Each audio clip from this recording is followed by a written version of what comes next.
What's up mga kensik? Ayan po, nakita ninyo na meron po akong pinuputol, no? Kailangan po putulin yung kaniyang mga matulis na mga kensik kasi hindi po yan magkasya sa ating kaldero. Yan, kinukuha ko yung mga kasi po yan po ang kanang kuan bitaw. Baka sa gabal ba hindi po magkasya sa ating kasi ang dami ng shells mga kensik. Tinatawag tong hammer shell pero laki po to sabi nila. So binili namin ng 100 pesos isang balde. Tapos 50 pieces ata yun, no? 50 pieces bawat isa, tag 2 piso bawat isa yan mga kensik. Yan, sabi ni mama putulin ko daw yung mga matulis na parte kasi yan po ang anong kuan kanabang wala siya gamit bitaw, kailangan natin kunin yan. So yan, nakita ninyong nakatayo dyan si mama yan mga kensik, mama ni Langga. Lagi po tinitingnan niya yung ginagawa ko mga kensik, baka hindi daw kanang mumao ba, baka masugatan ako. Ayan, basta makita lang ako ng kung paano putulin mga kensik ko, ang kuha ko din talaga. So ayan po, marami pong nakadikit na mga parang mga gusto bitaw. Yan, kinukuha ko yan mga kensik Langga. Yan si muna nagpatanggal sa kanyang relo kasi magigib siyang tubig mga kensik. Yan po ang sidekick ni mama habang wala kami, no, noon sa isla. Yan po ang lagi niyang kasama mga kensik sa pagtulog at sa kapag araw-araw mga kensik. Matagal yan kunin yung kinukuha ko mga kensik kasi siya shell, parang yung bolo natin parang mano siya, no mga kensik, parang mapangag ba. Yan, tinitingnan ko may baka baho yan mga kensik, kaya tinitingnan ko. So sabi ko kay muna baho daw. So ayan, tabi-tabi dyan yung mga kuan, mga baho bitaw. So ako na nang gikuan.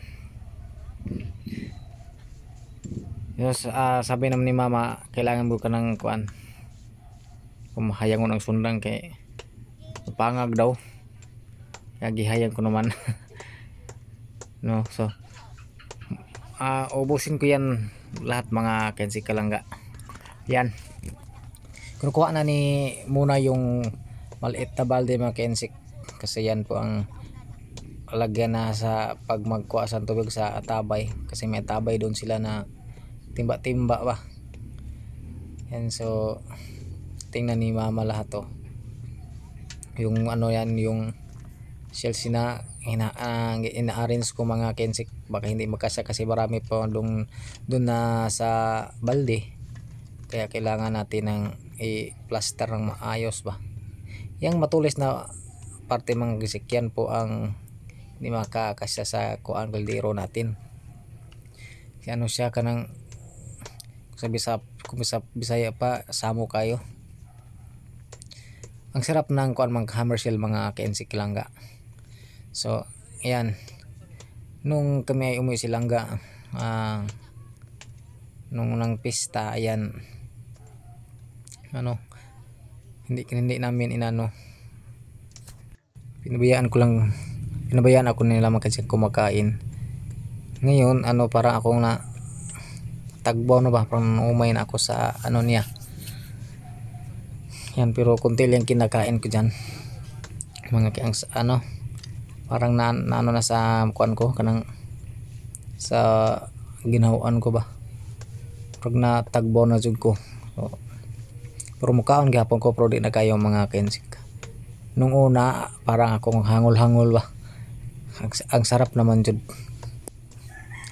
Ngayon habang ako yung nagpuputol ng mga matulis na parte, ay parang ako na Ang sarap tingnan mga kensik. Ang isabaw naman kensik is ano, tubig din ano, sakto-sakto lang, hindi siya kanang sumusubra ba. Yung importante makaano siya, maka-open sa kaniyang kuan shell bitaw. Pagkatapos pag ma-open na yan, ano lang, ligwatan lang ng kutsara mga kensik. Kasi naka-open na yung shell niya, ligwatan. Tapos ayun na. Tingnan na natin, ano na, kukuhain na natin yung mga ano niya. No. So ayun na mga kensik, no, paubos ng ating kuan ginagawa. At pagkatapos niyan, yung pamangkin lang na naghaling na siya kayo. Ato rin siyang isungag mga kensik, no. So ayan. Nakita niyo mga kensik. Yan, linagyan ng tubig ni kuan, gisabuan ni Marilyn yung pamangkin ni Langga. So ayan, sakto-sakto lang yung tubig niya, oh. Tingnan nyo. Yan, ang bigat talaga yan mga kensik, laki. Ayan, nasaing na natin. Yung kamera woman ko si Marilyn. Kasi nahirapan ako eh. Yan, ayos kino yung kaldero mga kensik, baka matumba.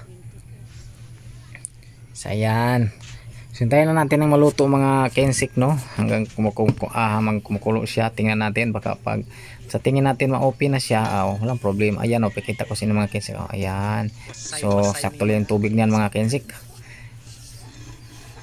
So hindi mo kasing takob, okay ra. So ayan. What's up mga kalangga, mga kainsik, may hapon sa tanan mga kalangga, no? So ang among lunch is late na jud mga kalangga, kay nagluto pa kami nitong wasay-wasay, si mga kalangga na wasay-wasay. Ito po yung mama ko at saka yung pamangkin ko mga kalangga. Si mama po hindi po siya kakain ito kasi bawal po sa kanya, hindi daw siya matutunawan. So yan po mga kalangga, no, meron po tayong alimasag dyan mga kalangga, and especially ang ating wasay-wasay na lalaki. Si mama po ay bawal po dyan mga kalangga. Meron po siyang paksiw na isda. So ayan mga kalangga, no, since si mama po ay ayaw pong kumain ng wasay-wasay at saka ng alimasag, bawal po sa kanya yun mga kalangga. Kasi alam nyo naman po, nagkakaedad na. Kaya ayaw daw niyang sumama sa amin kumain. So doon daw po siya kasama kay Ate Milen, yung mama ni Angeline mga kalangga, doon sa kabilang mesa. Kasi dyan po kami kumain sa kusina mga kalangga, kasi para hindi na masyadong malaki yung lilinisan ba. Kasi pag doon pa kami kumain, doon sa kainan talaga namin sa loob, baka marami pang lilinisan, no, since may mga hammer shell na bagal, at saka iba din yung lansa ng amoy ng alimasag mga kalangga. Kaya dito na lang kami sa kusina mga kalangga. So wag po kayong mag-alala kung andyan si mama mga kalangga, kasi gusto lang talaga niya kaming panoorin ba. Kasi gusto talaga niyang masiguro na may kanin kami. Ngayon po talaga kasi si mama mga kalangga, siya baka na mabalakhon. Kasi baka daw hindi kami ng kanin para talagang taga sa So ayan po mga kalangga, yan na po yung simula ng aming masarap at masaganang tanghalian mga kalangga, kasama si Insik. At marami pa kami dyan mga kalangga, hindi lang po nakita sa camera, na po sa harapan ng mga kapatid kong iba. Tapos yung mga pamangkin ko andyan po, hindi po sila nagpapakita sa camera kasi nahihiya sila sa subo, no? So ayan, huwag po kayong mag-alala mga kalangga, kasi paminsan-minsan lang naman po talaga tayo makakain mga ganyang pagkain. At yan pong mga pagkain na yan po mga kalangga ang pinaka na-miss ko. Miss ko po yung mga pagkain yan, kasi yan po yung mga pagkain yan ang kinalakhan ko mga kalangga. Yan po yung huli ni Papa noon. Yan po yung laging inuuwi niya galing sa pangingisda mga kalangga kapag wala talaga kaming ulam. So yan po, hammer shell or wasay-wasay na lalaki or mga maliliit na alimasag mga kalangga. Yan po yung talagang number 1 na ulam namin kapag wala po talaga kaming maulam, no? Pag wala pong isdang huli si Papang. So ayan, si mama, marami po yung mga instructions si mama namin kung sino pa yung bibigyan ng ulam, sino pa yung bibigyan ng kanin. Kaya ayun, Kumuha na po siya ng kanin mga kalangga at kakain na siguro yan. Kaya wag po kayong mag-alala kay mama, ganyan lang po talaga siya mga kalangga. Baka i-bash nyo na naman po kami ha. Ayan mga kalangga. Kasi kumain lang kami ng sa amin tapos sabihin nyo na naman, hindi namin inisip si mama no. So ayan, may ulam na po si mama mga kalangga, may pagkain na po siya. Kaya kami po ay kumain na lang din po kami mga kalangga no. Since hindi po kami magkasya dyan sa mesa na yan, kasi maliit po yung mesa na yan mga kalangga, tapos yung upuan namin sa totoo lang po ay dadalawa lang po talaga, kasi yung ibang upuan namin po ay nagkabali-bali na, o yung iba po ay nagkandawala, kasi po yung iba hiniram, hindi na po isinuli. Kaya yan po, sobrang enjoy po natin sa pagkain dyan mga kalangga. At yung pamangkin ko naman po mga kalangga dyan sa likod, si Ivy po yan at si Marilyn. Super enjoy din po nila mga kalangga. Kasi ngayon lang po talaga kami ulit nagkasama no. Kaya kwentuhan, chismisan, at kahit na ano-ano yung topic na pinag-usapan namin mga kalangga. Kaya ito, naisipan ko na i-voice over ito mga kalangga. Kasi baka may marinig kayo ng mga marites dyan. May marinig kayo ng mga chismis dyan sa mga gilid-gilid. Kaya yun, nag-voice over na lang po ako mga kalangga. Hindi, sa totoo lang po mga kalangga, talagang maingay po dyan mga kalangga. Kasi andyan yung mga pamangkin ko, mga kapatid ko, iba't ibang usapan ang maririnig nyo mga kalangga. May mga good and bad. Kaya po baka baka po ma-offend yung mga nanonood, kasi hindi naman po natin talaga ma-please yung ibang manonood no. May iba talaga na kahit joke lang tinutotoo na po mga kalangga.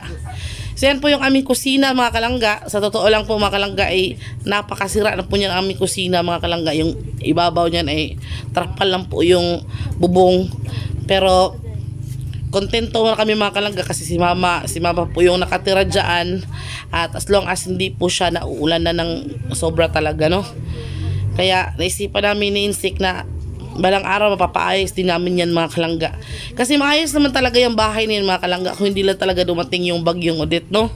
Yung talaga yung nagpapasira talaga ng bahay na yan, kasi talagang pinupush ko po yan na talagang maayos ba para comfortable naman po yung mama ko. Pero yun talaga ang buhay, hindi natin masasabi. Kaya nung dumating yung Odette, ayan, sinira na naman niya lahat ng pinaghirapan natin.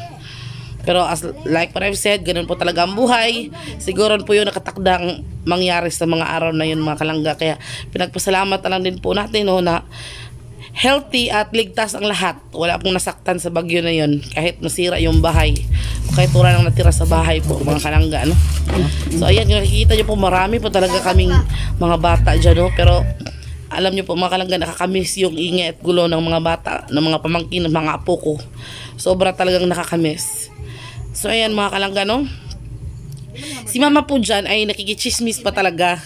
Ayan, lang siya, nagsubo-subo ba. Sinabi ko na sa kanya na umupo na doon, inakikichismis pa, may mga sinasabi pa siya na na mga na mga chika-chika. Kaya ayun, hindi pa umupo. Pero maya na mga kalangga, uupo na yan. Punta na yan doon kay Ate Milin, sa kapatid ko na mga kalangga na PWD, doon po sa kabilang mesa. Hindi po kami magkasya dito, kaya yung iba nandun po sa kabilang mesa. Si mama po ay nagra-rant po dyan mga kalangga, parang nagra-rap ba, kaya nangiti si Insik. Yan po kami dyan nagsisiksikan. Yang laki pa naman nilangga no. Talagang parang nakaharang dyan sa daanan. Kaya ayan mga kalangga, cute talaga ng mama ko.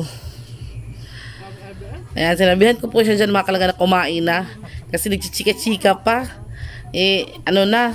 Medyo late na no ang ating tanghalian. Pero naman si mama mga kalangga, nagkain siya ba, naguna siya ng kain, kasi nagutom daw siya. Kaya wag po kayong mag-alala, alagang alaga namin si mama. Si Insik naman po ay sobrang natawa sa mga topic namin dyan mga kalangga.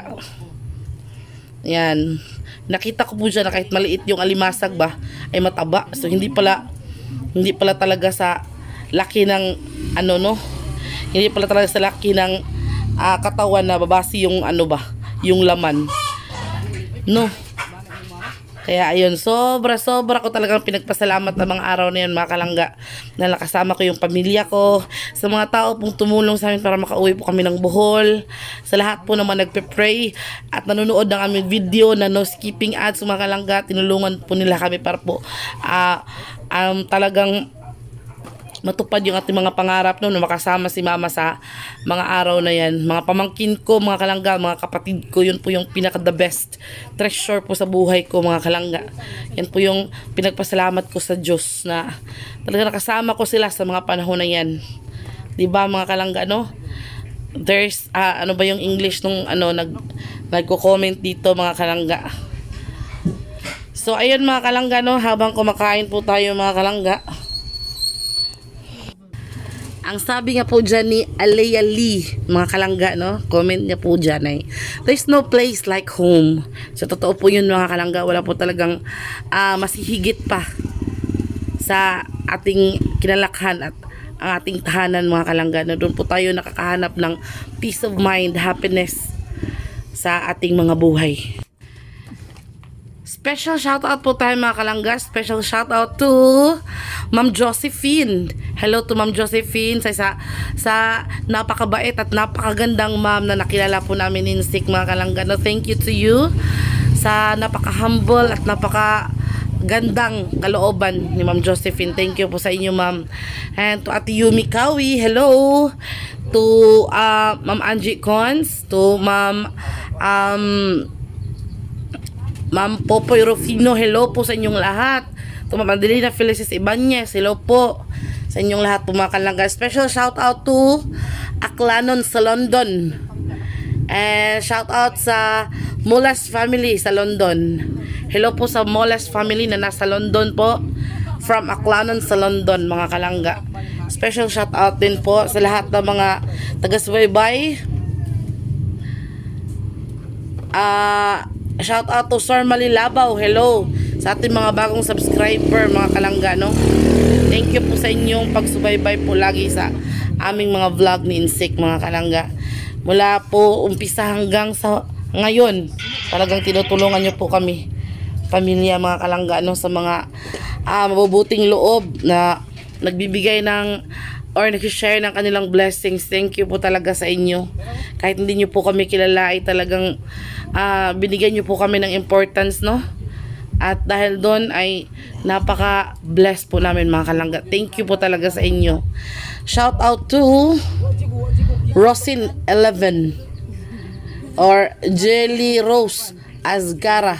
Mga bago po nating mga subscribers, no, or mga old subscribers natin mga kalangga, pero ngayon lang nagpaparamdam at ngayon lang nagko-comment, no. So thank you po talaga sa lahat. Kay Eloids, hello Eloids, laging nagbibigay ng napakagandang mensahe. Clarissa Wakamutsu, and thank you so much po ulit sa lahat ng mga nagwi-wish at nag-greet sa aking kaarawan mga kalangga, no, nakaraang kaarawan ko. Thank you very very much sa mga nagmamahal kay Langga na nagpaabot sa kanilang magandang mensahe at greetings mga kalangga. Hindi ko na po kayo maisa-isa. Thank you po. Thank you to Ma'am Josephine na talagang nagbigay sa akin hindi lang ng cake, ng panghanda pa mga kalangga. Thank you very very much for your generosity and love kay Langga mga kalangga, no? Sa lahat po sa inyo, maraming salamat po talaga. And nagpapasalamat din po ko kay God mga kalangga, no, na bago yung birthday ko ay nakasama ko yung pamilya ko mga kalangga. Kaya hindi na po ko humingi ng ng kahit wala na po akong handa mga kalangga, or wala na po akong kahit na basta yun, nakasama ko lang yung pamilya ko sa panahon na yan mga kalangga. Thankful na ako. Thank you so much for watching and I love you all.